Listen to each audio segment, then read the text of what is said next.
We need peace, we choose freedom. We need peace, we choose freedom.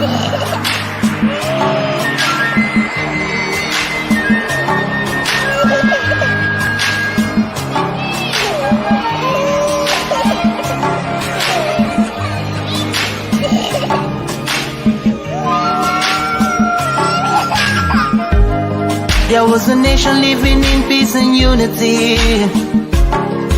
Yeah. They are people with love and harmony. Oh, yeah. They saw greatness rise up to its purity. With another people of different culture, a dear heritage, bias and oppressive. Oh, I see. A nation from trigger of Africa, rising with strength and might and power. In due time, nobody gonna praise us. Rather, you all gonna embrace her. With your flag, with your flag, with your flag, with your flag. Oh, yeah. Let the tears of our mothers who lost their children be heard. Let the blood of our heroes speak from now till forever. Let the whole wide world know Biafra is our home. Oh yeah, Biafra is our home. Oh, it's my home. Yeah. Biafra is our home. I reminisce way back 1967. Death toll on the blood couldn't count them even. Mama screaming, child squealing, pops on the ground. 2.5 years, over 3 million's gone. Why? Cause we asked for our freedom, and we're going back to our sovereign kingdom. They shut us down when we cried, the world said nothing. Sitting back in the crib, watching our suffering. Should I talk about the planes dropping shells like rain? Suka had the first taste of a hero's blood. Abagana Zobuni wave was stronger than flood, but the juke was too strong and fought them off on the chart. Thought the bloodshed's gone, then it came a king. 216 and the massacre, it started again. So bloody name, I couldn't cry tears. Blood dripping down my eyes, water in my veins. We died trying to fight the cause and we're trying to break him. It's our freedom, but the world was against us. Wave your flag over Africa. Welcome people of Biafra. Wave your flag over all the world. See those people of Zion is here. It is the nation that the Lord has chosen for the people of Zion. It is the nation that the Lord has chosen for the people of Zion. We need peace, we choose freedom. We need peace, we choose freedom. Hey. Let the tears of our mothers who lost their children be heard. Let the blood of our heroes speak from now till forever. Let the whole wide world know Biafra is our home.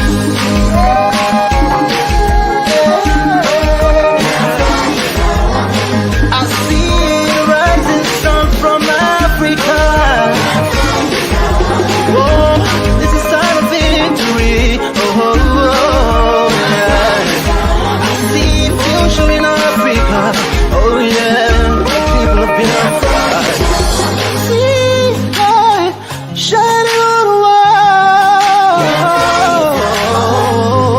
Oh, yeah.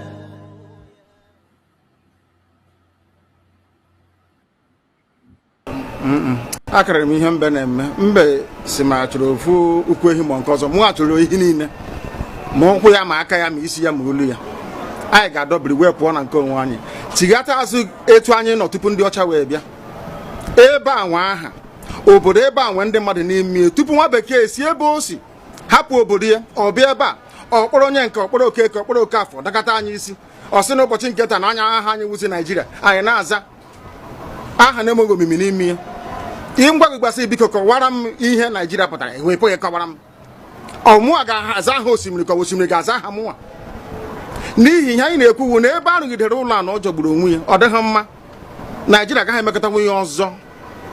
Ihe ọjọọ emego n'obodo a, arụ emego, egbugo ndị be anyị, aka na-egbukwa anyị, ndị Fulani wee chere na mabata be anyị, ka na-egbukwa ndị be anyị ruo ụtụtụ echi.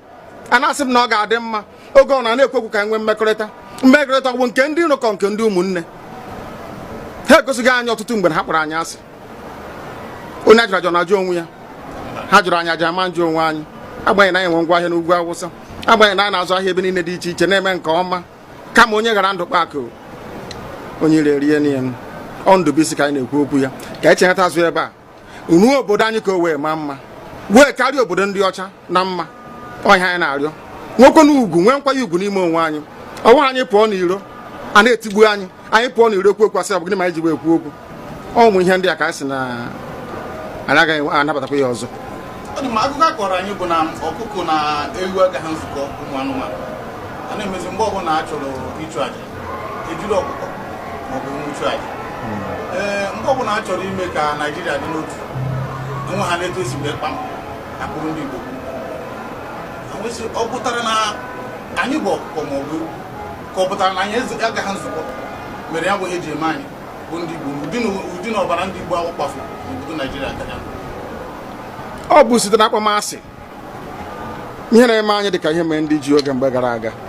Etu ọkụkọ mba niile dị iche iche ji kpọọ ụmụ Izrel asị, a na-egbu ha, a na-egbu ha, a na-egbu ha, afọ niile aka na-egbu ha na-egbu ha.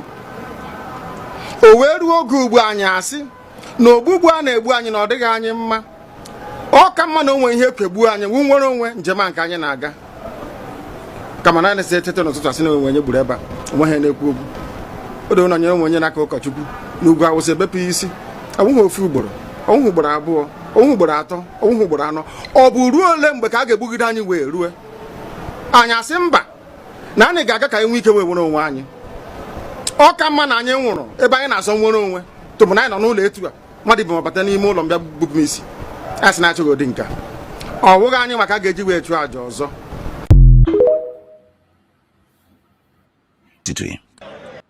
Onye si na a ga-ata anyị ahụhụ ma ọ bụ na anyị fe arụsị, anyị wee na-efe arụsị, iwe were iwe gị na ọmụma gị wee bịa leta anyị, ụmụ anyị wee na-anwụsị.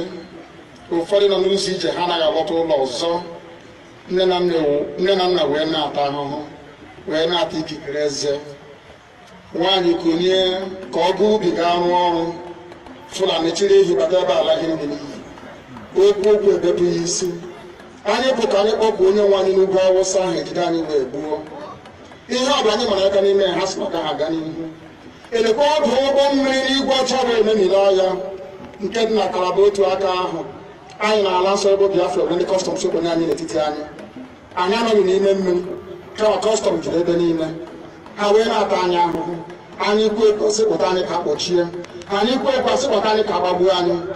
Onye nwe anyị na Chineke na nke bi n'igwe ọ bụ ụzọ dị agaghị isi na-ebu ndị iro anyị n'anya wee karịa ndị nke gị. Akwa anyị bụ ụmụ Chineke, akwa ọba aha anyị ka anyị na-aza, akwa ọba anyị nwe na-aza ike Chukwu, akwa ọba anyị nwe na-aza amara Chineke, akwa ọba anyị nwe na-aza Chisom, akwa ọba anyị nwe na-aza Chizoba, nna nke dị nsọ, onye ime eluigwe dịka otu onye iro dị na anyị bụ ụmụ gị. Bịa ka iwe zọpụta anyị, bịa ka iwe napụta anyị n'aka ajọ ihe, bịa ka iwe lụọrọ anyị ọgụ, bịa ka iwe dịtụ ozu. Ọ bụ ọkọwa mgbe mmiri Goliat, Chineke nna nke igwe ruo ememiri Fero, site otu a mee ka Fero ka ọ guzo n'ihu ụmụ ndị anyị ga-ebi ka o wee taa akọkọ igiri ụtọ ọzọ. Ị ga na-edu anyị n'ụzọ niile nke ezi omume. Ọ bụla adịghị na anyị na-aga ndagwurugwu onyinye ọnwụ. Ọ bụ nwa bụ ekekere n'igwe n'ụwa, onye ọbụla kere gị n'oge malite n'oge ọgwụgwụ, kama anyị nwe anyị gwa anọkwa ahụ ofu ụbọchị anyị ga-anwụ n'ezie, kama ma akpọ na okwu gị na-anọgide ego mgbe ebighị ebi. Ọ bụ ya mere anyị ji were gị n'anya isi, anyị wee na-asị nna nke dị nsọ, bịa ka iwe gosi anyị Biafra na ndụ na-abụghị n'ọnwụ, bịa ka iwe na-ekebe gị na amara gị wee kpuchiri anyị ka uwe, bịa ka iwe zọpụta ndị nke gị, bịa ka iwe mee ka Biafra wee bịa, ka anyị na-ewetụta na nsọpụrụ na ịja mma site n'aha gị onye bụ Chukwu nke abịa ma.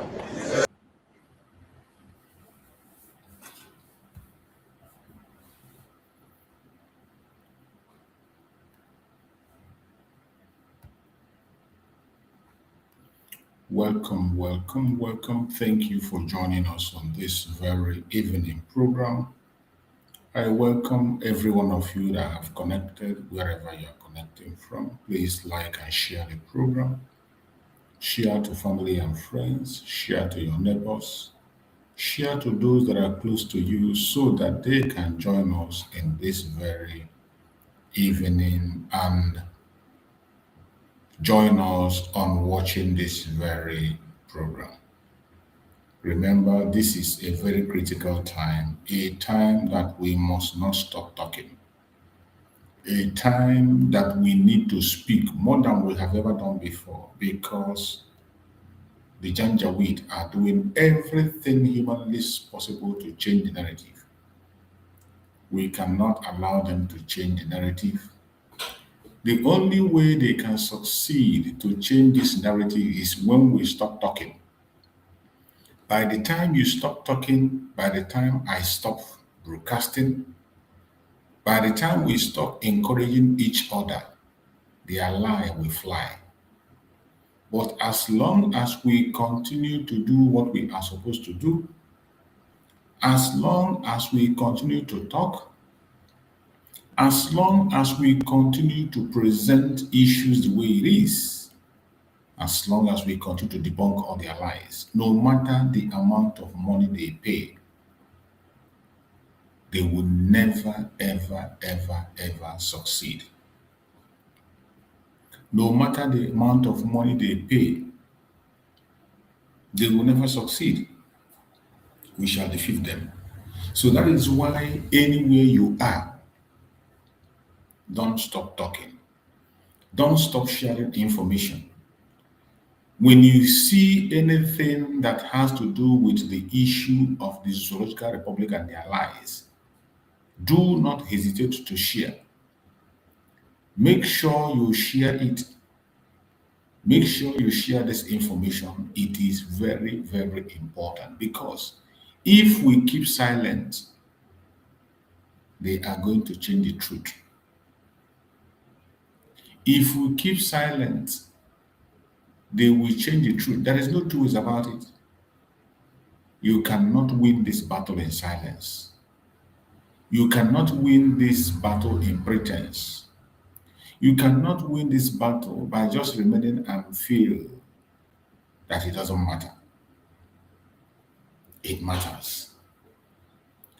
The only way you can be able to overcome, the only way we can be able to win this battle is by speaking every blessed day, every minute, every second, in every opportunity we have. We must continue to speak. We must continue to talk. Don't ever stop talking.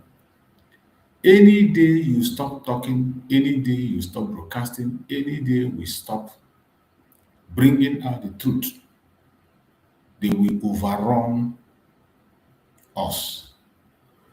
And maybe before you know it, it will be too late to respond. That is why we are not giving up. No matter how difficult it is, no matter how challenging it is, we will continue to promote the cause of Biafra. We will continue to speak on the issue of Biafra. They can do anything they want to do. We will continue to build and we will continue to excel wherever you are as a Biafran.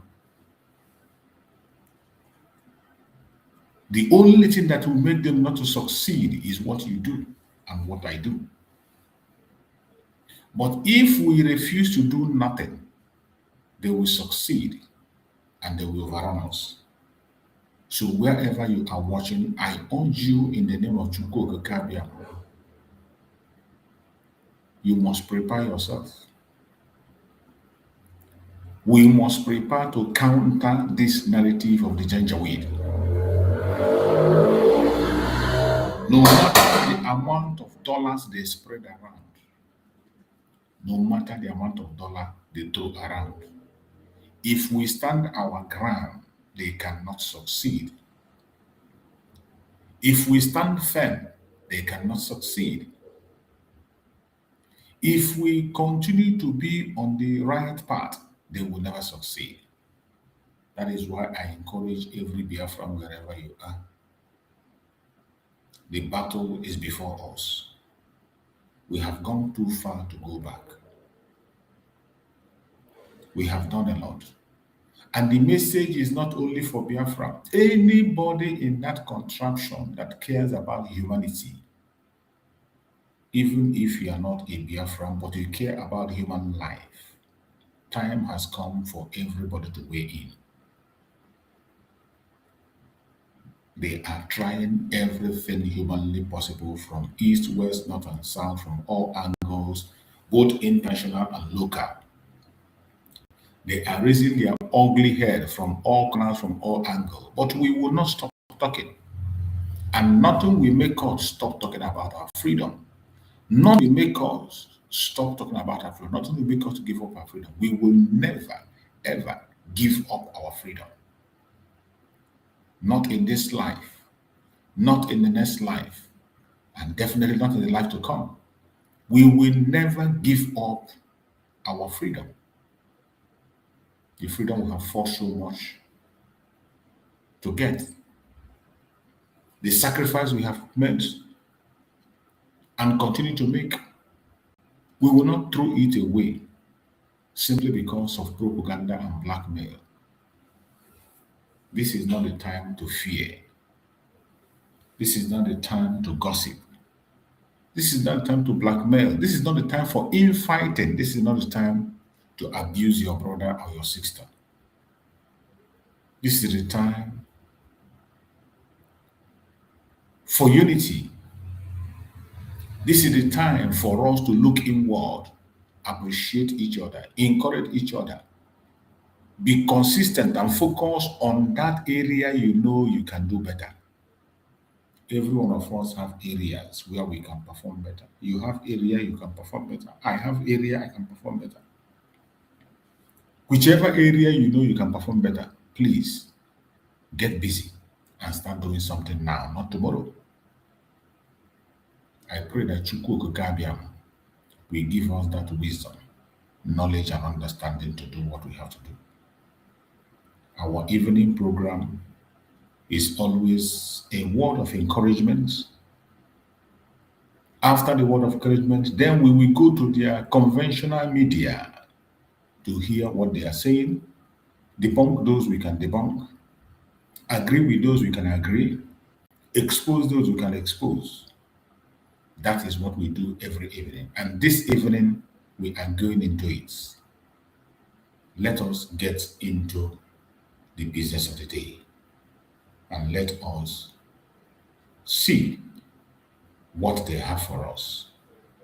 And I pray that Chukwu Okike will give us the strength, will give us the power to overcome the challenges, the attack that is coming from all angles, from all corners, as we shall always overcome. Some reactions to our lead story that we took yesterday. Of course, that was all about the report from the New York Times. Now, the International Society for Civil Liberties and Rule of Law, that's Inter-Society, has accused the New York Times of falsifying parts of its report that told how the United States relied on its often, and I quote, unverified information to assert claims of a Christian genocide in Nigeria.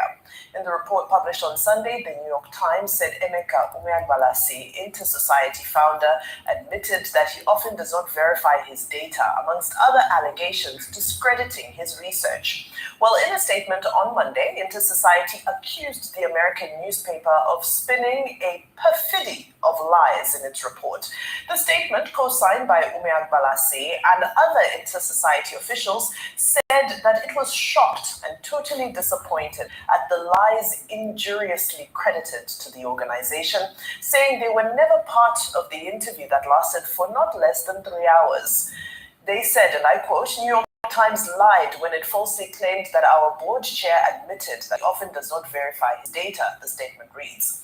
The organization listed its data collection processes, allegedly mentioned during the interview, to include primary or directly generated and secondary or indirectly or third-party generated.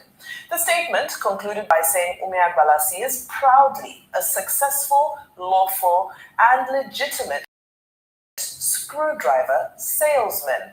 And just to add to that, we've also seen some solidarity reports, solidarity statements from other organizations, specifically equipping the persecuted USA. And equipping the persecuted USA are saying, in essence, and I quote, "The story told in that New York Times article is not just wrong, it is an injury added to an open wound. It tries to turn survivors into suspects, truth tellers into propagandists, and a decade of blood into a clever narrative to be managed by consultants in Washington and Abuja. It will not stand." So, just a expected reply from that New York Times article that we discussed at great length yesterday, and a number of issues that we had already pointed out, but good to see that Mr. Ume Agbalasi has now made his response. Dr. Abati. Okay, well, there's a right of reply, there's a right of feedback, and then that story, of course, published in the Washington Post, I think January 18, was quite sensational, because the story went to conclude that President Trump acted on the basis of the intelligence provided by New York Times, by information provided by a trader in school drivers and wrenches in the Onitsha market. And I said that could be potentially provocative, given the delicate balance of religious and ethnic sentiments in Nigeria. And now the gentleman that was mentioned in that story has now said many of the things that were reported were not the things that he told the reporter, who was named as the West African bureau chief of the New York Times, Ruth McLean. And she was accompanied by two other persons, a Kwara State Christian photographer and a reporter for This Day newspaper, Dave Ileke, who is well known, reportedly, to the particular gentleman that is on the screen. So they have now said, well, the inter-society chieftain did not say that Muslims were being, Christians were being massacred. And what he said was that both Muslims and Christians are victims of persecution, and also that, generally, the reporter, Ruth McLean, put words into his mouth and also lied about the data that was provided. The main argument is that, look, they're not a media outfit, they're just a civil society group collecting data about religious persecution in Nigeria. Well, the devil is in the details. I think yesterday, the point was raised about not blaming the journalists, and I said, no, I didn't want to go after the New York Times, so that it doesn't look like dog is trying to eat dog. But I made a point that I hope that this is not another Janet Cook story. In 1981, Janet Cook, a journalist, PA journalist, reporting for the Washington Post, wrote a story about an 8-year-old Jimmy said to be heroin addict. Now that story was submitted for the Pulitzer Prize for feature writing.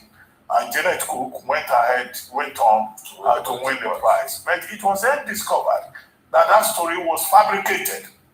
And then, of course, that prize had to be taken from her. Now, journalists are not in the business of fabrication. They are not screwdriver triggers, tying things up, screwing things down and up. No, they are in the business of reporting factual information, accuracy, balance, fairness, ethical reporting. So journalistic ethics will seem to be at issue here. And it's not enough for the inter-society members, about 3 of them signed their rebuttal. They should go ahead and protest officially to the New York Times and to say that your Ruth McLean was writing, combining fiction with facts.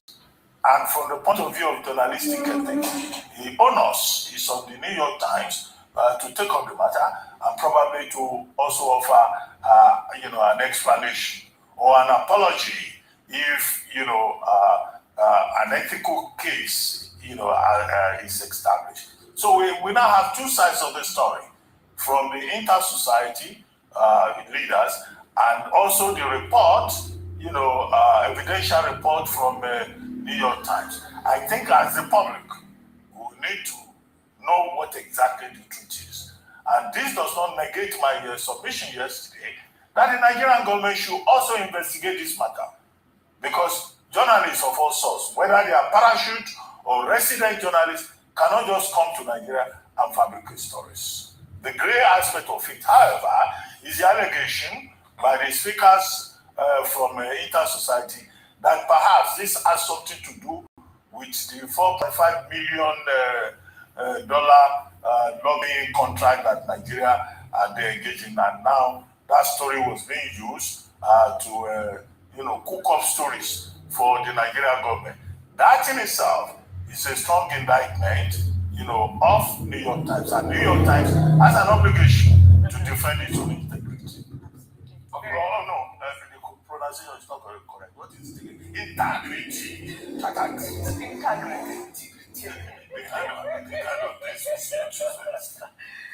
So, a couple of things. When a matter like this is back and forth, it beholds on New York Times, because I'm not sure that New York Times, with its capacity, will have done that 3-hour interview as they claim without recording it. Yeah. We'd like to see the recording at some point to be able to clarify the facts. But as regards also journalism and spinning stories and all of that, the advice is always stay on the side of facts. Dr. Abasi, as regards your story, let me now tell a very funny story of Janet Cook. Isn't it shocking? Very briefly. Isn't it shocking that Janet Cook, that the Pulitzer Prize was withdrawn from for telling lies? The man Gongo that the prize was named after, Joseph Pulitzer, was known to be the father of yellow journalism. He was needling society. It was needling society. He was fabricating. He was telling lies. In fact, it was to clear his name, to repair his image.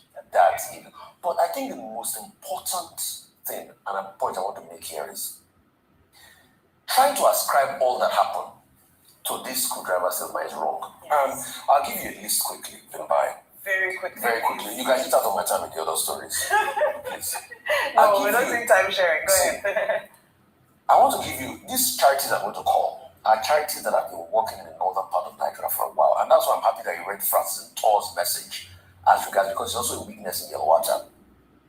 Catholic Relief Services, Global Christian Relief, Christian Mission Aid, Call of Hope, Christian Solidarity International, Faith Alive, Voice of Matter International Christian Concern, Sing USA.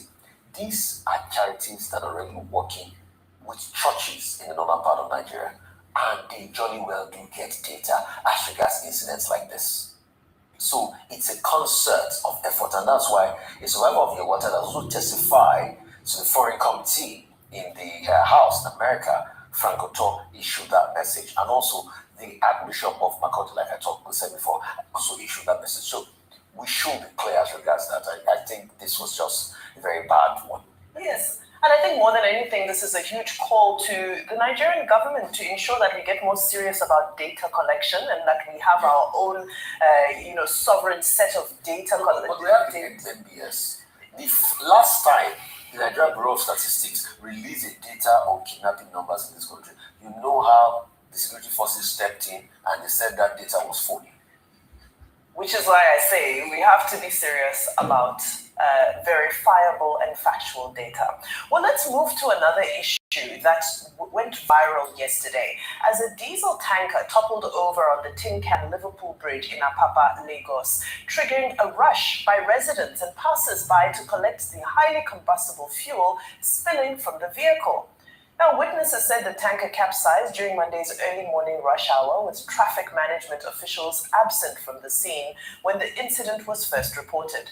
Videos showed people converging on the site with jerrycans and containers of various shapes and sizes to collect the spilled product. The Lagos State Traffic Management Authority announced on X that emergency responders had contained the situation and reopened the affected route. They said the road on Liverpool Bridge in Wedapapa that was cordoned off has been reopened after the contents have been neutralized by men of Lagos State Fire Service. LASMA officials are also doing the needful, and traffic is expected to move better while we wait the arrival of a tow truck that was yesterday.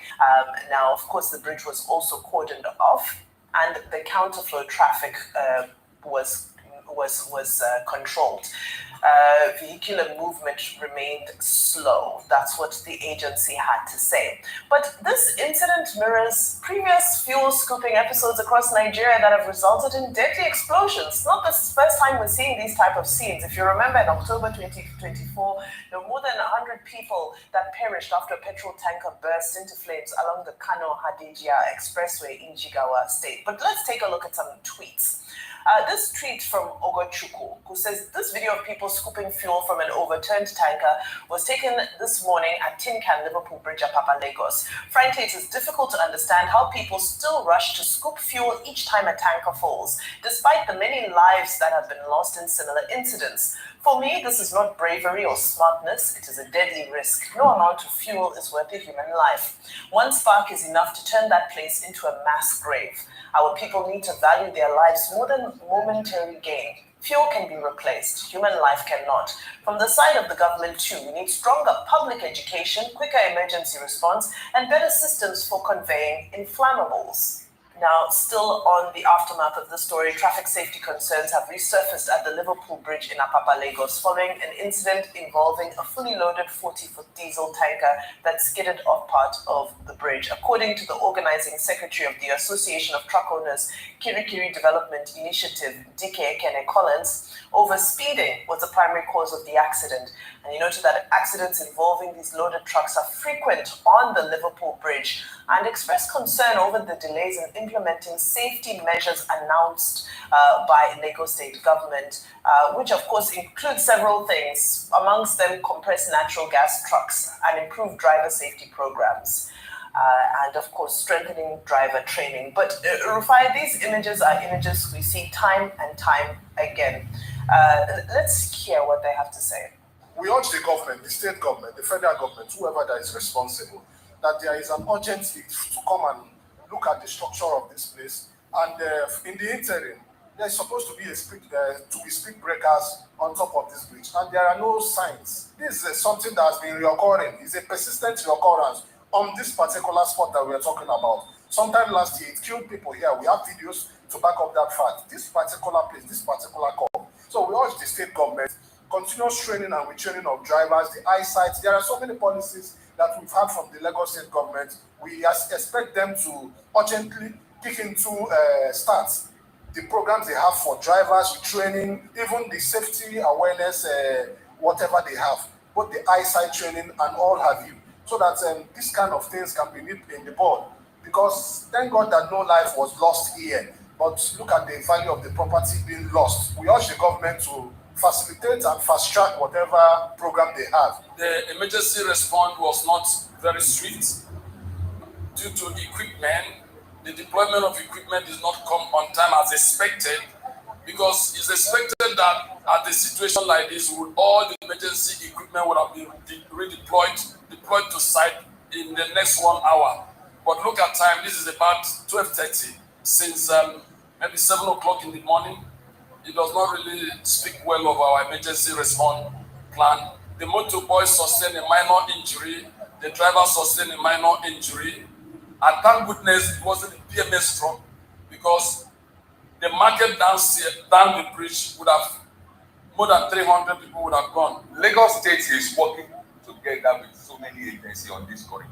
From now on, I think we are going to enter into a collaboration with them to effectively monitor and take into record a situation like this we have recorded here and develop strategy which will be communicated with all other stakeholders, so that we won't be having this kind of a thing again.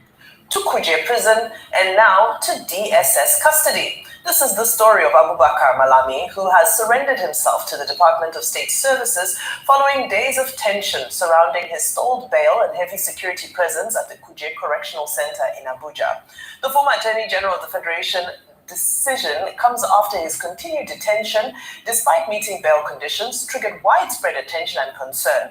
Of course, his confinement had turned into a major security issue, with movements around the correctional facility tightly controlled for several days. Now, let's take a look at some responses from Twitter, reactions. Dapsy tweeted and said, "Where are the others before Malami? They were dragged, and we have now moved on from all the court drama. They are now forgotten and left to enjoy the huge percentage left of their loot. They drag these people for a show, and the whole process gathers dust in an obscure court. The strategy is to loot massively, get a slap on the wrist, and 20% back to the government in forfeitures.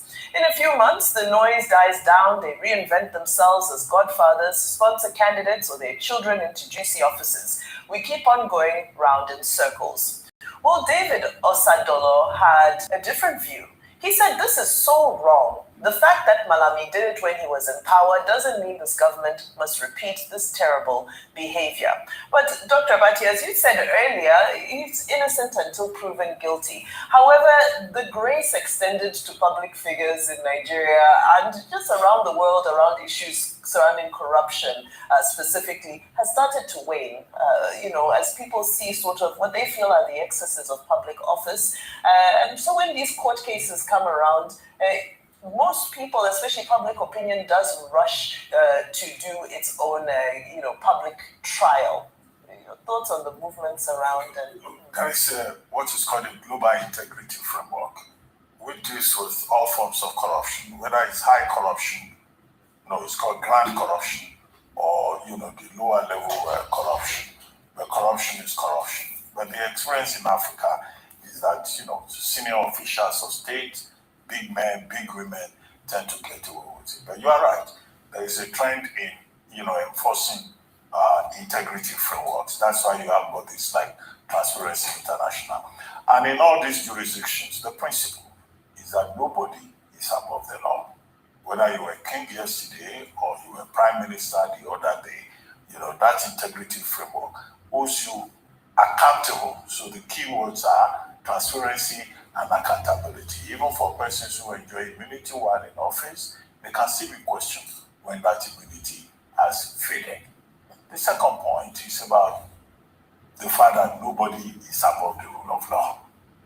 Wherever you are, everyone is under the umbrella of law, and the law, stipulates certain duties, certain obligations, certain expectations, so that society is not a chaotic place where people just do as they like. The third point is that no condition is permanent.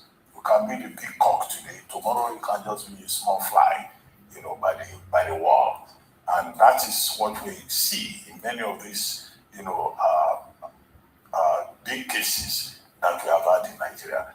Here is Mr. Malami SAN. He was Attorney General of the Federation and Minister of Justice, the Chief Law Officer of the Federation, one of the only ministerial position that is recognized in the Constitution. Bodies like EFCC, DSS, ICPC, they were at the time under his portfolio, and now it's those same agencies going after him. However, I conclude by saying that whoever it is that finds itself within the crosshairs of the law enforcement process in Nigeria, such a person is innocent until proven guilty. Such a person is entitled to fair hearing. Such a person is entitled to have his day in court and to have counsel, legal counsel of his own choice who can defend him. And the government of the day and the various agencies must refrain from victimization, persecution, or media trial. And the media has a role in this regard also, not to use their platforms to promote media trial and conviction before due process, an authorization of a court of competent jurisdiction. Yes, those are the points. But I know some people on social media were saying there was an Uber DSS, a DSS Uber waiting for him outside Kuje Correctional Facility to whisk him away to his next destination. Anyway, let's look at some issues in Bayelsa State. As the Commissioner of Iyama, Daniel Edobo, has condemned the assault on a tricycle rider, popularly known as Ike, and has ordered the arrest of the officers involved. This was contained in a press statement signed by the command's police public relation officers, DSP Musa Mohammed. The statement in parts reads, and I quote, "The attention of the Bayelsa State Police Command has been drawn to a viral video making the rounds on social media platforms, allegedly showing police officers assaulting the Ike driver. The Commissioner of Police, Bayelsa State Command, CP Iyama Daniel Edebo, has condemned the act in strong terms, describing it as unacceptable and contrary to professional policing standards. He reiterates that the command does not tolerate any form of human rights violation, unprofessional conduct, or brutality." All right, well, you saw the video. The officers involved have been arrested and disciplinary proceedings have been instituted. They've commenced in accordance with provisions of the Police Act. But we see this recurring incidents over and over again. I'll send you a video of a child, the girl is probably less than 5 or 10, that was doing a video and says, "When I grow up, I want to be a police officer because they used to beat keke and collect money."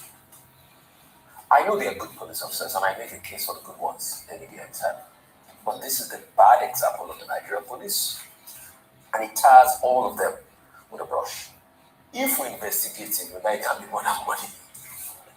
It can't be more. Is it what money will cause in this Nigerian poverty? It can't be more than money. People have gotten killed because police want to collect money from you. It can't be more than money. So we want the security forces to investigate. As regards the Malami case, Dr. Bati said they shouldn't do media trial.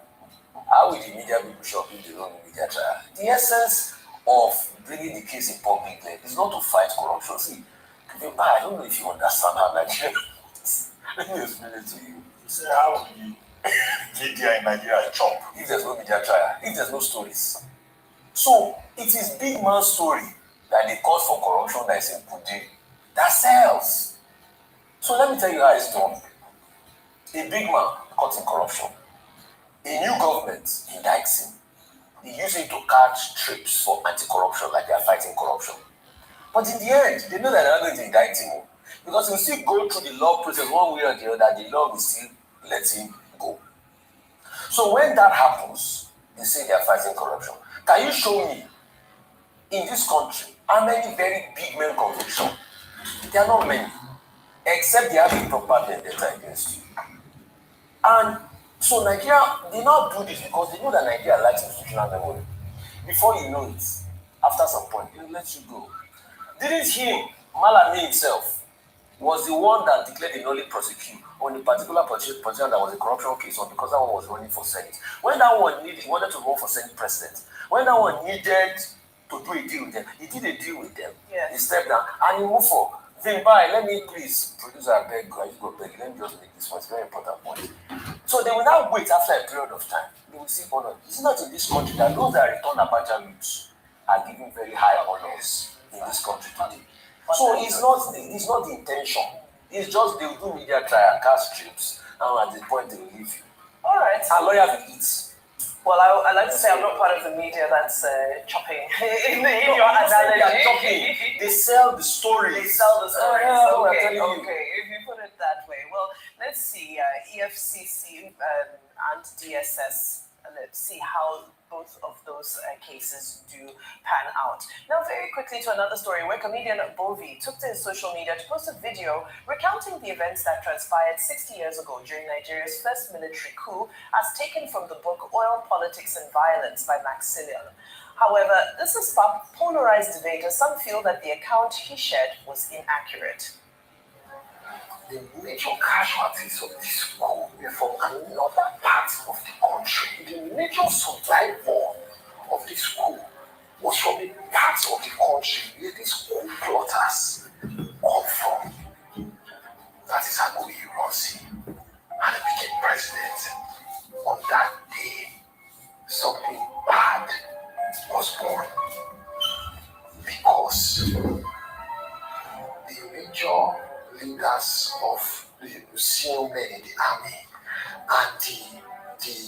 in government, politics, right? We're from a part.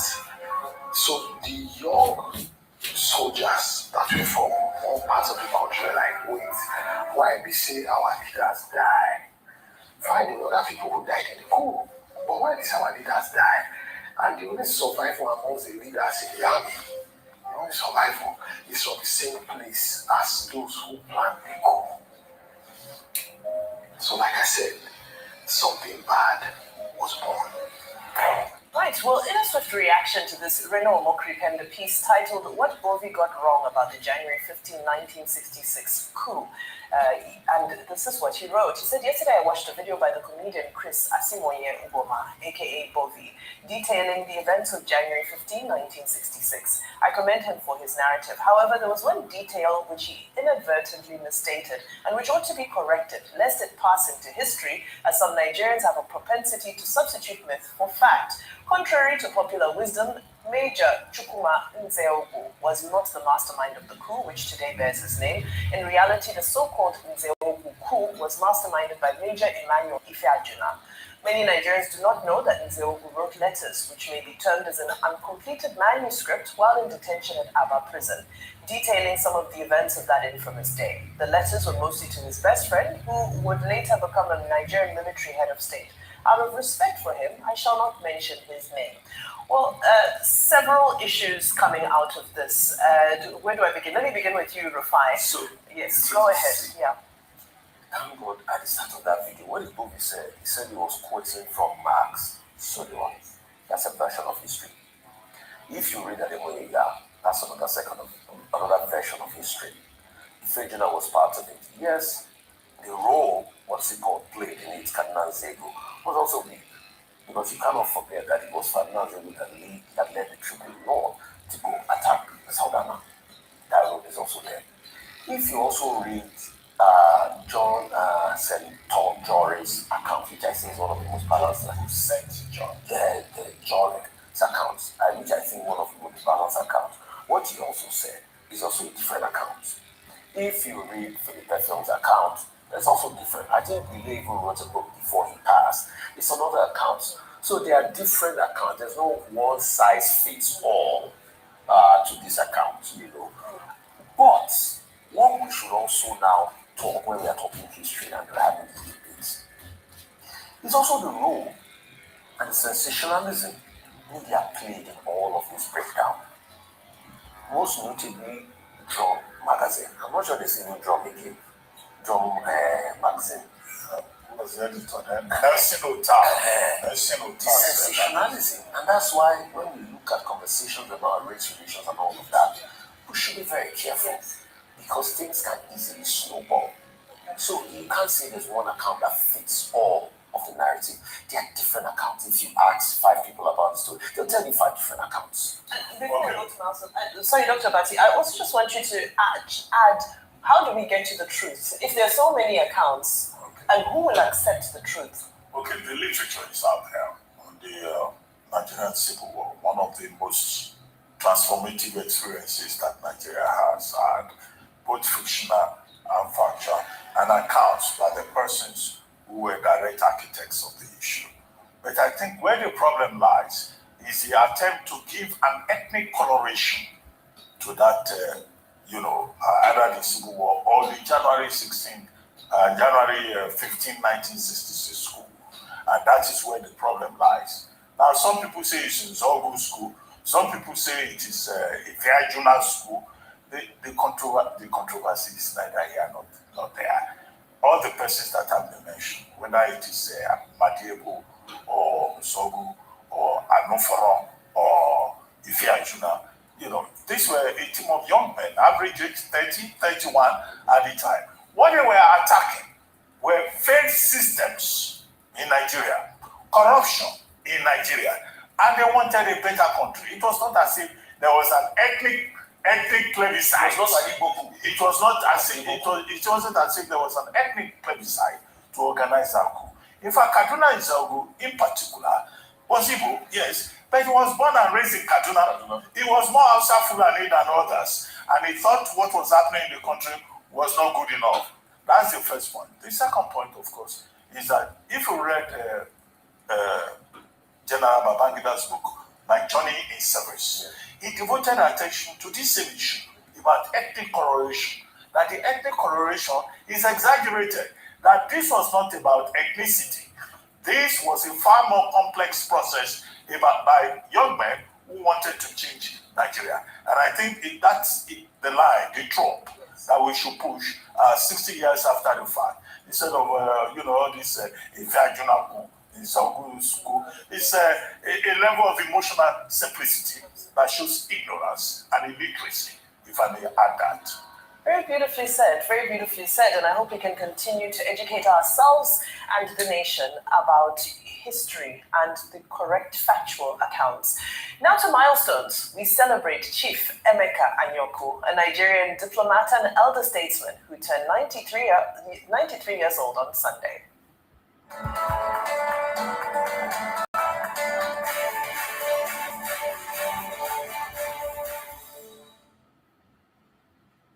We compile data from within Truth Nigeria. We compile data from several sources, and we have launched what we call the Nigeria Terror Tracker. And this is an interactive map that shows you who did the killing, where the killing happened, geolocated information about each and every attack.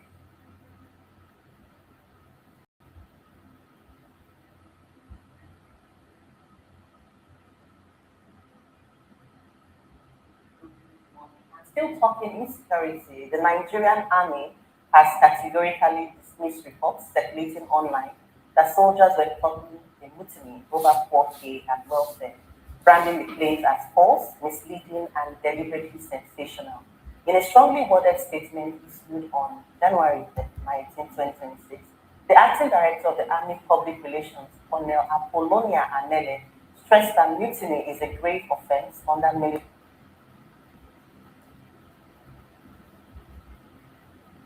Nigeria has been rocked by yet another wave of terror as armed militants abducted more than 163 worshippers during church services in Kaduna State.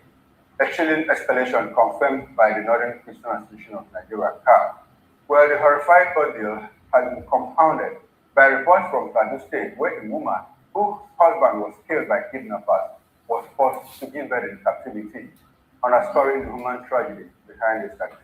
Viral footage on social media shows distressed families pleading for government intervention, while communities across the north remain gripped by fear as bandits tighten their stronghold on daily life. Well, the abductions come amid mounting political controversy with opposition figures sitting on revelations that U.S. intelligence on Sokoto airstrikes exposed lapses in the Tinubu's administration handling of security operations, branding the government as cruel and out of touch with the realities of ordinary life.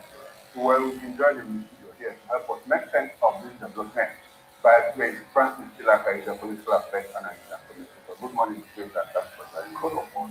We appreciate your presence. Thank you. I'm already blushing here. Maybe you are trying to swap people. I wish I could. There's a lot of money to be made. Yes, look, we're talking about lucrative, very lucrative. We're talking about poverty. This money came from our mouth. I want to take it. And this company getting their lives. They just signed the suicide note and they entered into the streets. But they didn't care. They didn't care. It's poverty. They were more concerned. Poverty and hunger. Because we were having the poverty and hunger. A man who has 5 kids, he has to pay school fees. He sees an opportunity to get 5 cakes of diesel. Each one he sells at 30,000. That's already 150,000. Oh, that is an ongoing debate, and somehow we will have to arrive at a point sometime.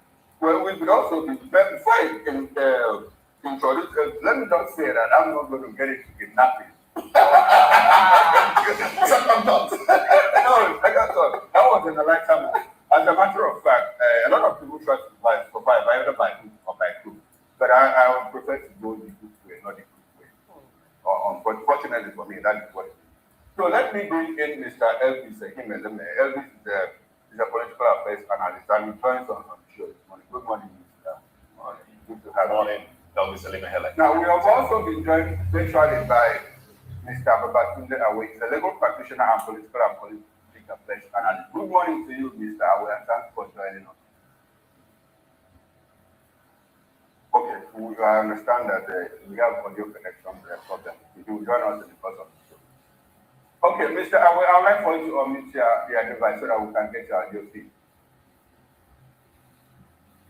Okay, beautiful. We've also been joined from our upper house station by Sir Chuka Annabufe. Sir Annabufe is the MP, Anambra State Civic and Social Information Office, and CISO. He's a political and public affairs analyst. Good morning to you, Mr. Annabufe, and thanks for joining us. Good morning, Chukuma. Good morning, Moses, and good morning, Fino. Good morning to you too. Good to have you. It's not Fino. It's Jane on the table. Okay. Yes. Now, beautiful. Let's get into it. Friends, let me come to you. 160 people. We have the number different. Some people are saying over 100. Some people are saying 100 and all of that. But the information we have is that people were kidnapped, worshippers were kidnapped in Kano State. In the midst of this surge, these terrorists have doubled down, despite the fact that we saw guns are blazing on the 25th of December 2025, where Trump had to take out scores of terrorists in some parts of the Northwest. To be very precise. How will you describe what happened in Sokoto? Does it look like these people are baying and say, oh, well, Mr. Trump, come, we are ready for you? Like, you recall that Jay Gumi once said that for each Muslim that you kill, that the terrorists are going to unleash mayhem on Christians, on the Christian community, on Christendom. Is that what we are seeing now? Help us understand all that has happened in the past days or so. Okay, let's start from what is blazing. What's blazing? And then we ask ourselves, when Trump talked about coming to Nigeria to help fight these terrorists, what was the position of the Nigerian government? The position is no, we don't want. Just give us support, give us arms, give us ammunition. So the government over time gave the impression that they were in charge, they were in control. And because of that, what you had that played out on the 25th of December was just a test run. It was a test run. And after the test run, what happened? Don't forget that after hours of Trump tweeting, the government now came and said, we gave the intel. And I'd like to underline that, we gave the intel. And then one question that came up in them is, you give an intel, at what point did you understand, on what point did the Nigerian government know that Sokoto was harboring like a headquarters of this thing? So it's like cat and dog right now. And the government has failed to be honest and sincere with the Nigerian. And until the government wakes up from that slumber, things will not happen. We're talking about 100 people. It takes us back to Chibok girls, not one. It takes us back to Dapchi girls, take two. It takes us to Niger State. And then it takes us to Katsina State. We're talking of numbers, 100. Okay, how are these people moved? Are we saying that by the time these 100 people are being moved, the community around where they were kidnapped from, everyone goes to sleep? We don't hear the food. We don't hear any noise. Nobody knows. It's like we use AI. These guys use AI to come up with a tunnel where they all enter and disappear. Okay. Now, Prince, you have asked a very pertinent question. People in the community, if they don't know about it, what would they do? Wouldn't they run for their own lives? In the process of running, you cannot tell me that you will run from here all the way to mile 2 without seeing a police checkpoint, or without seeing a police station, or without seeing an army checkpoint. Knowing the fact that these areas right now are volatile. People are living in fear. I had thought that Kaduna State had come out of it because that was the impression we were given. That they had an understanding with these guys. Why we are all talking about this kidnapping and all of that? Look at the nonsense going on in Katsina State. where the governor is bent on releasing 70 terrorists. I'm just going to show you that there seems to be a kind of connivance between this terrorist and government officials. Okay, more like complete. That's what it is. Okay. Because for me, I feel so bad that somebody who has killed, maimed, sent people to IDP camps, you want to release them. You say that you are looking for peace. And that's what I say. Peace without justice is peace of the graveyard. Without justice is peace of the graveyard. But before we go to our virtual guest, let's bring in Mr. Elemikele.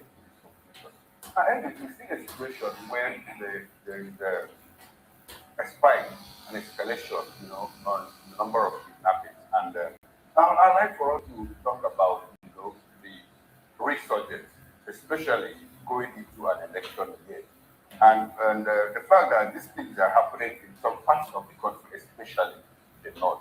Are we trying to, is it a replay of what happened in 2015, where there was a sense of, the president cannot protect his people, and so because of that, he has to walk away? Is that what we are saying? Is there a replay of 2016? Yeah, it's more like that.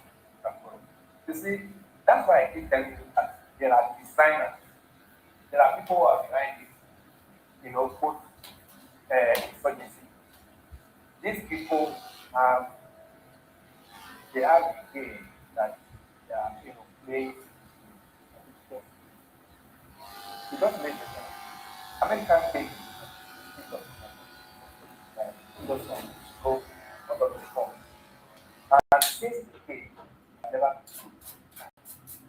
we have, I was actually here, we had the national in Nigeria. Then we have the market situation that went to market in Nigeria State. Then we have this one again now. So the architects who are behind this insurgency in this issue, they are taking the game. Yeah, we are this 2026 actually the election. That's why that election is this is the preparation of the election. More of this will happen. Okay, now more of this will happen. If you have established that it's a replay of 2027, where these elements had their way, they were able to, change the narrative. The president cannot, Jonathan cannot protect Nigeria, so he has to leave. Now, I'd like for you to now juxtapose it between Jonathan and Bola Ahmed Tinubu. If you understand their personalities, their idiosyncrasies, and all of that, do you think that it's something that might happen again in 2027? Do you think that Tinubu could be taken out simply because, he's unable to protect Nigeria? There is trouble in the land everywhere. It's something that can replace. Mr. Kuru, if you look at what is going on in Nigeria, most of the way you do some of this and what they keep telling you is that Tinubu does not deserve it. That's what is going on. They are not telling Nigerians that these are the reasons for all. This is the reason what they are coming to do better. But all they are saying is that Tinubu must go. This was exactly how that campaign was so significant to Jonathan. Right? Yes. And Jonathan was invited that. That's when I saw this cross carpeting and endorsement. I keep looking at. Now, my direct question is: do you think that these elements will be able to go through this the second time with the personality of Bola Ahmed? What is the personality? Do you know who these elements are working with? You don't know who they are working with. These elements are people who have been able to hold this station now for 16 good years since this insurgency started. And they are not relenting. They get stronger every day. They are working stronger on daily basis. One would have even expected that after the America came in December, would have said that this is a respite. But we have seen the resurgence of it. Okay. Which means these elements are crossing around and they know what they are doing. All right, we'll come back to what should have been when America came in, and let's take this conversation now to Sachuka Nabife. Now, Sachuka, there's a bit of conflicting information. I would like for us to, reason, think about it, and seek out some sort of understanding of this conflicting information. First, the The chairperson of Khan in Kajuru area where this kidnapping took place, is saying, look, about 172 people were kidnapped, 9 of them escaped, and then in the process, they took the rest away. And the church, he says, are trying to come up with the list of those that were kidnapped. Now that is on one side. The commissioner of police in that area, I think his name is Mohammed Rabiu, said the information that was pushed out is false. According to him, when he heard about the attack, he mobilized policemen to the area and they didn't see any evidence of kidnapping. You know, they looked at the churches, there was no evidence. I don't know the evidence they were looking for, maybe blood. They didn't see any evidence. Also, the local government chairman, Dauda Madaki, is saying the same thing, that it's just rumor to make the government look bad. Now, what do you make of this conflicting information? Khan, representative of Khan, the chairperson of Khan in that local government area, is saying, look, people were kidnapped and we're coming up with the list. The police and local government chairman are saying no such thing happened. What is the danger in such conflicting information? Well, there is everything is about the danger, but actually I would like to talk about the consequences most likely. The outcome, the feedback, and the ultimate implication of the feedback. That's how I want to take it. The implication is that the issue of the kidnap could be fake news, could be a false narrative, or a sensationalized news. That is what the police has established. Now, what the Christian Association of Nigeria, their local cell, is establishing is that there was a kidnap, and that the kidnap happened, and as many as 172 and 9 or 8 escaped. Yes. So then there is a hunger there. The hunger there is where are those 9 persons that escaped. They will establish whether there was a kidnap or no kidnap. That is one. 2 is that police could actually be saying the wrong thing or the right thing, in as much as they are alleging that it is false. What do I mean by saying the right thing? They could be saying the right thing because they are the ones who are supposed to give you and I the right information about crime, like that. And they say they visited the crime scene and didn't see any evidence of crime. It could be foreclosing something or establishing something. But then, the local people, the Christian Association have done that. Then what could be the outcome of all these things? The outcome of all these things will be by checking who is trying to please who. Remember, currently in Nigeria, there's an intense proceeding of the American intervention, the Trump intervention, as regards the government's inability to protect Christians, particularly Christians in the north, or persecuting Christians, if you want to put it in the other way. So would it be that somebody is trying to play to that script to show that Christians are being persecuted? That could be from the angle of what police is trying to establish on the end of the Christian Association leader. The other end is that could it be that this is a political game, like Elvis has alleged in his video there? Could it be that this is a political game to show the lack of competence or inability or lack of willingness of the security agents and law enforcement authorities to protect Christians? Then that could be for political reason heading towards 2027. It is all these narratives are what are being played. But if you ask me plainly, I think there was a because 172 persons are not. It's not easy to wish away. They have left a hangar for any investigative journalist to do, and that is who are these 9 persons that escaped? Where are they? They will establish whether they were in charge or that happened or didn't happen. All right. So I think we should be. Police can be playing the ostrich, or the Christian Association can be playing the sensationalists, magnifying it to fit their narrative. All right, thank you very much, Sanchuka Nabife.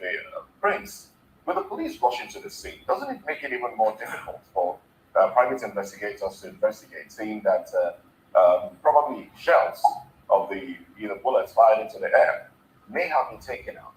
I mean, that's a narrative that some people are saying. If the police rushed to the scene and are reporting that there was no evidence, could it be that they took out shells and probably, hid the evidence and is saying, and then where does this leave us really with conflicting information?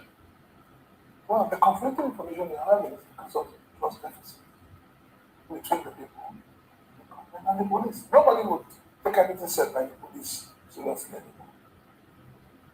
Why? But let's look at something that Sanchuka, sorry, please. What he also pointed out, the narrative being pushed out there, that, to buttress the fact that Christians are truly attacked, as this might further encourage American invasion of some sort. I think we seem to be playing politics with our lives, or the lives of Nigerians, so to say. If you're not in a war zone, you will not understand how people in the war zone feel. And so when people tell you there's a kidnapping, there are some conspiracy theories that cannot work. If you're telling me that 4 people were kidnapped, you understand.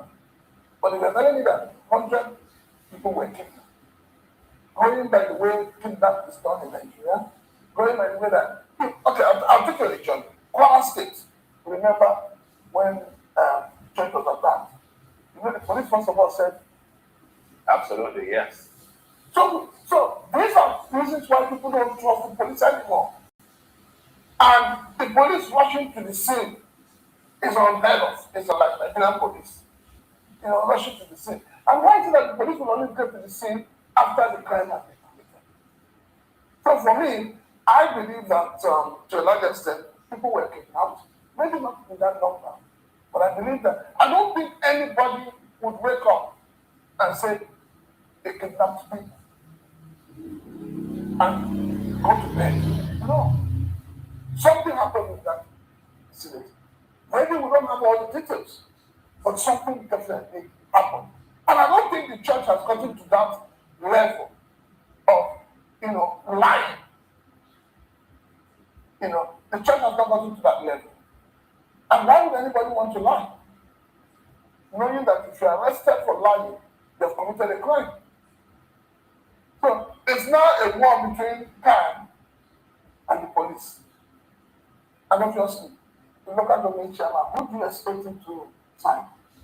Well, Prince, don't you think we should be worried that this situation has been so normalized that that in saner crime, when we have repeated failures like that, there should be resignation. Some people should be punished. But we also have, on the other hand, we also know that a lot of communities are very sympathetic to this guy. So sometimes I wonder, is it because of fear, or because we can't say that we lack intelligence? Well, when you say is it because of fear, the first thing you should ask yourself is, there are people, Nigerians today, living in IDP camps. We're not talking about 100, we're talking about thousands living in different IDP camps in the north. These people did not migrate from Lagos to those camps. These are people who have ancestral homes, and they've been chased away from their ancestral homes. Who are those occupying those ancestral homes? So if government is saying that they're in charge, why have they not been able to relocate these people back to their ancestral? So it's difficult for government to claim that they're in charge. They're not in charge. You heard the Minister of Defense saying that anybody who is sympathetic to a thief is also a thief. And then I'm asking, Katsina State Governor, is he a thief? Is he a terrorist? Because he's being sympathetic. You want to take people who have been arrested and you say you want to use them for negotiations. Is it the duty of the government to enter social negotiations? Don't forget that what you have playing out now, the moment an issue has been declared as terrorist, it is a federal government, federal mind. Why is federal government not speaking? Why is it that the president has not called the Katsina State government and said, this thing you want to do, you cannot do it? Why are they keeping silent? All right, thank you very much. Prince, Mr. Elimehele, let's compare this to the St. Mary's Public Church kidnap, where some students managed to escape. And initially, there was this confusion as to whether they escaped, whether they would have been let off. And then also the conversation around how many of them can we ask what truly happened. Do you think people that escape might want to come out and say, yes, I was part of those kidnapped, but I managed to escape? Do you think they feel their life will be safe if they do so? Yeah, I talk about that we're talking about church now and not school. Let's even believe that these people that escaped are more adult. The very well children. Yes, well, it was talking about that. There was also a report that the kidnappers released certain people that were free. Yes, free. They were free. Yes. They released them. Yes. But now we're hearing that they escaped. Yes. At least, even if they were free or not, at least let's believe that they are adults. Probably those ones that were free are kind of like old and sickly persons. These persons have to be looked for. To take this back and forth between the police. And you think they would want to speak? We're talking of brotherhood here. This is church. Talking of brotherhood. This is church. And this church, is it in the desert? Is it in the forest? Is it in the village? Apparently, if we want to go by the reports, they came, shot into the air, and rounded up the people and took them into the bush. So it's easy to assume that the church or the churches, as they were, understand, yes, that they share, a boundary with a bush path. Even at that, there will have been habitants before the church could locate that area. People must have been living there. Not even talking of 140 persons. Do you know what it means to move 100? Even 30. Yeah, but we've seen there was no kidnap, all people arise at all. Why is the police so hasty in giving us such information that there was nothing like that? What preliminary investigation have been done before they came to that conclusion that there was nothing for that meeting? The villagers should also be asked, did you see any skills movement around? What if the information was false? What if that information was false? Shouldn't the police say something immediately? For over 170 persons, they are talking about 2 people. They say, oh, it's a lie. They on their way to the church. We're talking about they came into the church.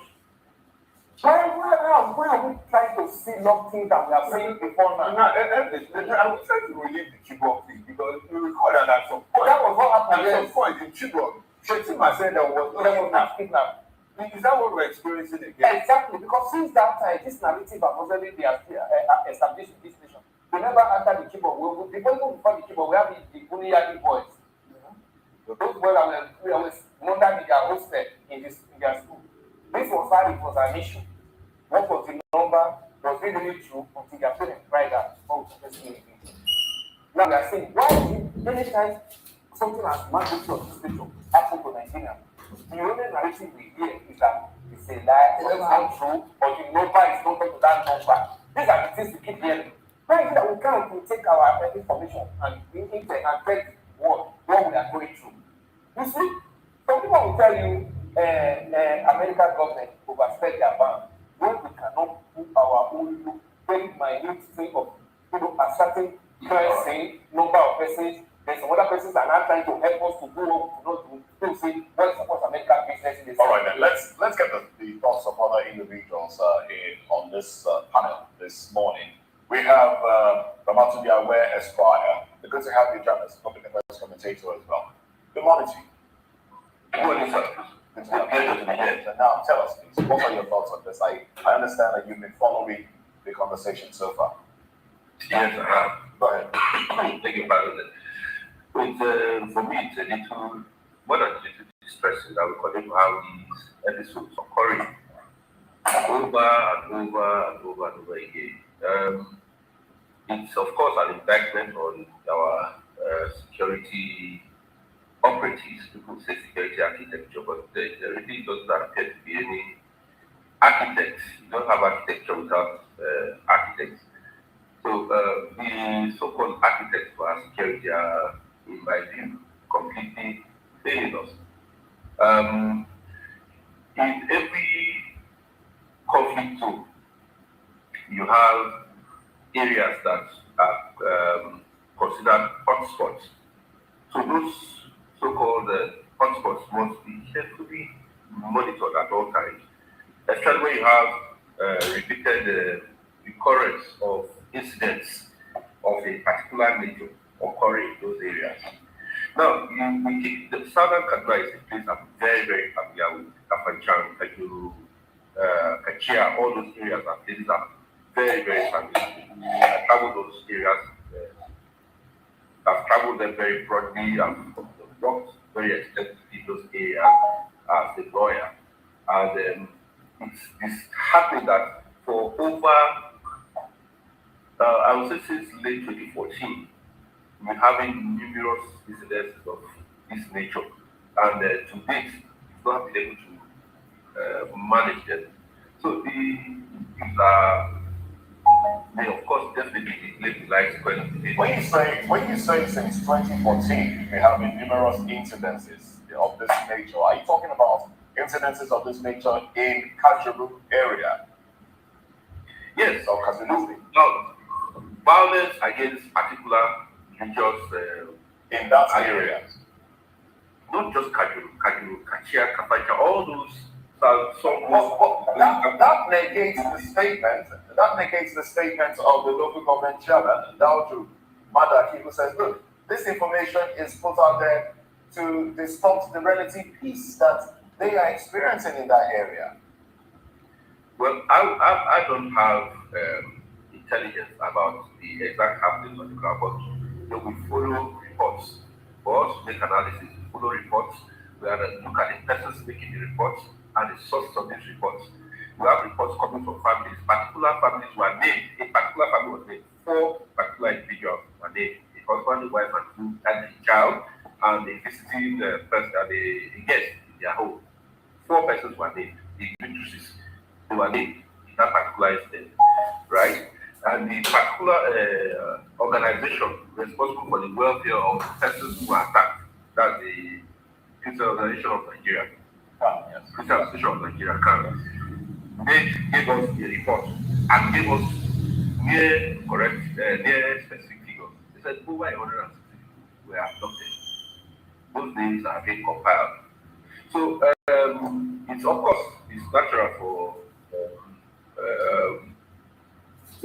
crisis to be managed where the nature of casualties or the number of casualties is the downplay is everywhere in the world that is done.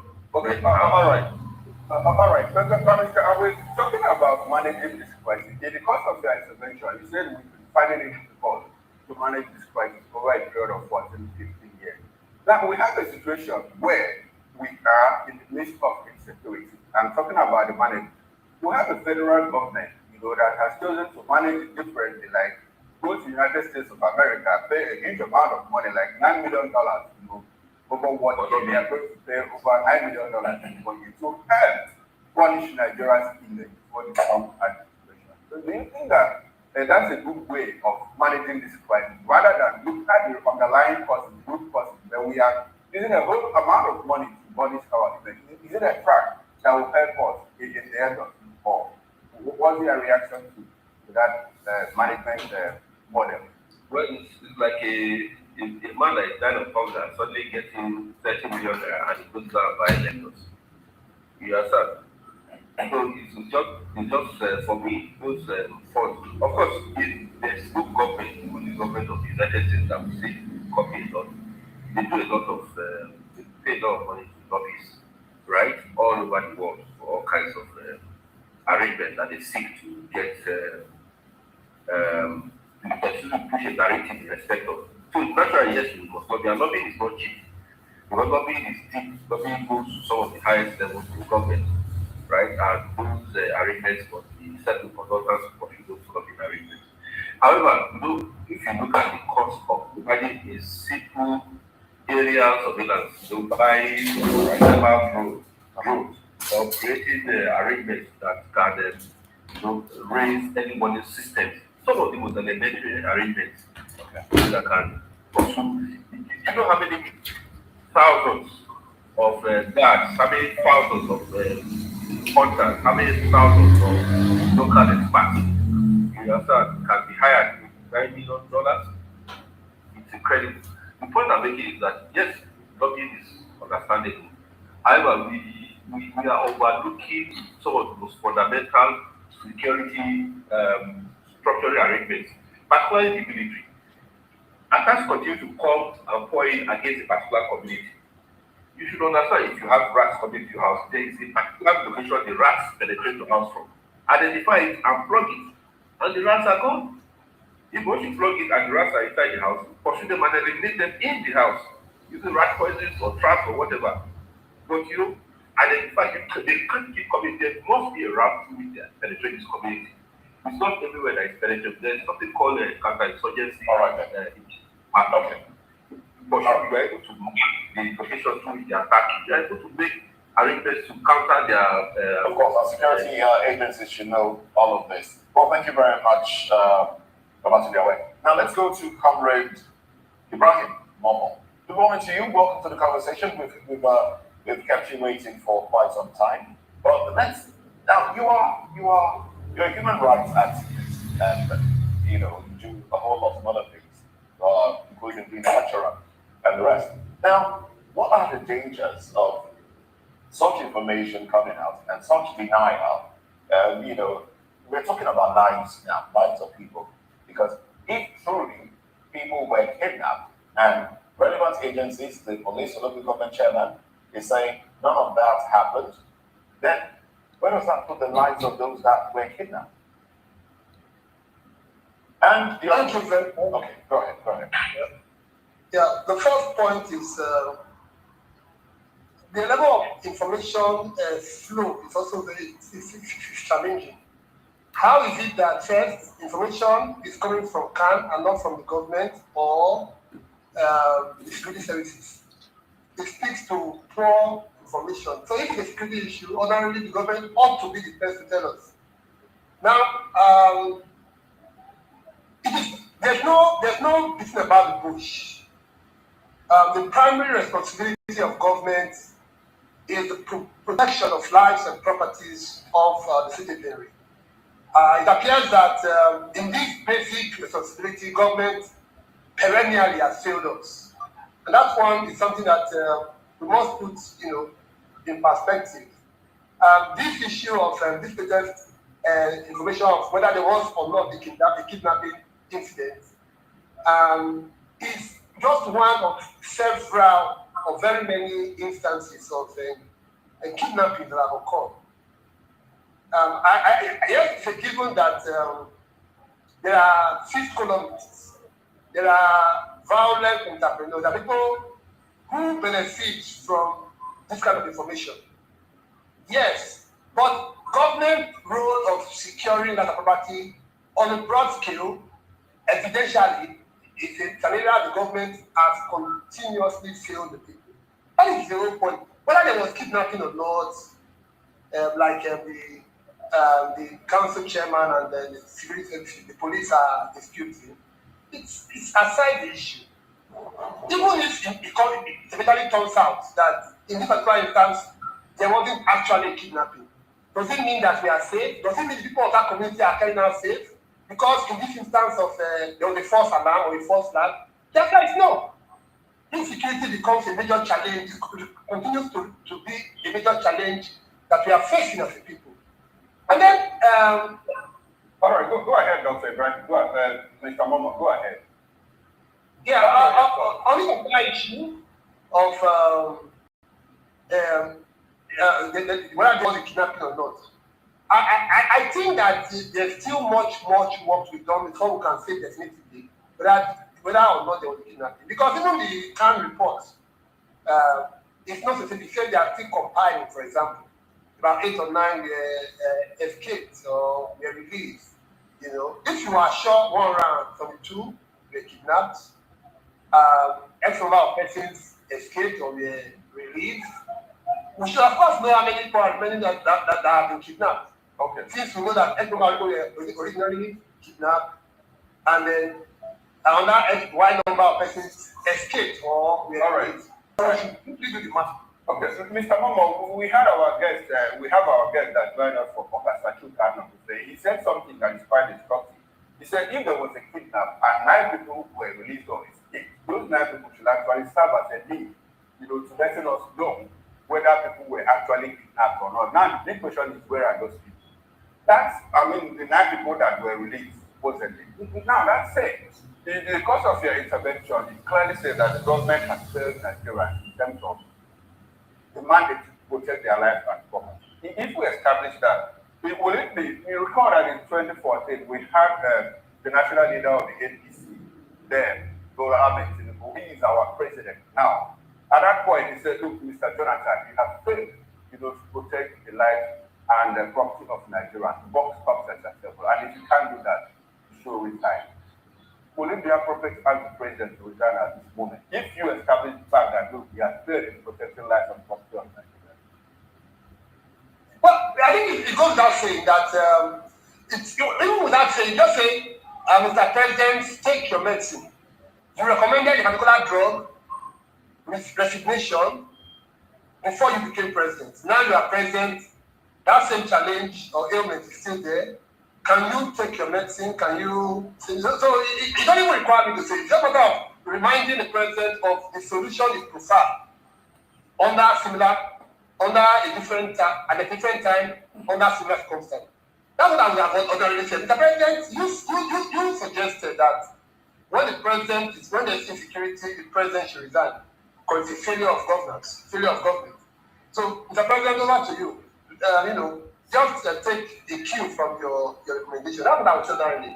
But I think it's more simplistic. It's not as simplistic. It is more complex or not as simplistic as the president tried then, as it was then, the national leader of the opposition party tried to paint it. For me, one of the major challenges our security situation is facing is the over-politicization of security. At all levels of government, at all levels of the state, whether at local level, at the state level, at national level, we have seen a gross politicization of insecurity. We have not seen it. In fact, people want to mine. People are happy when there is insecurity because it's an opportunity for them to attack the government at the state levels. In Edo, for example, very recently we saw, and I'm sure you guys reported it, in Ekuma, where I lectured incidentally, in Ekuma, in Edo State, there was this riot, protest that turned rioters, involved arson, involved, killings, and they even, stealing. Basically, there was people were robbed, people were looting, and the rest. So, the first thing we would have expected that all hands come together to criticize this criminality. But what we saw was different opinions, different responses, different feedback. One, the government of the day was blaming the opposition and foreign Nigerian based in Russia. That was what the government position was. Two, you saw the opposition party playing the regular script. This government has failed, it's time for you to resign. So, from the opposition and from the state government, part of the response that the feedback you are getting is that it is politicization. So how do you, if you have like, I think it was while I was somebody that spoke earlier, some time ago, that said that insecurity, kidnappings, have no religion. The kidnappers do not identify, kill based on religion. They kill because that is who they are criminals, they are killers. So, are the kidnappers who were operating in Weaponized up until recently, when they're looking at, okay, we particularly support for the kidnap, the answer is no. So, I think that if we even resolve or agree on this issue of that we should stop providing security because it's a common challenge, we'll have a better way out of our hardware economy. All right, then, thank you very much, Comrade Ibrahim Momo. Now, I'd like you gentlemen to stay with us. Prince Francis Chilaka, Babatunde Aware, Comrade Ibrahim Momo, Chukan, Nabife, and Mr. Elvis Limehere. Stay with us as we get into another conversation now. Still wondering on security, all right? The report on mutiny, the police says, the Nigerian army says, is fake and a deliberate attempt to destabilize the nation. But let's talk about this report and other pertinent issues around it. Once again,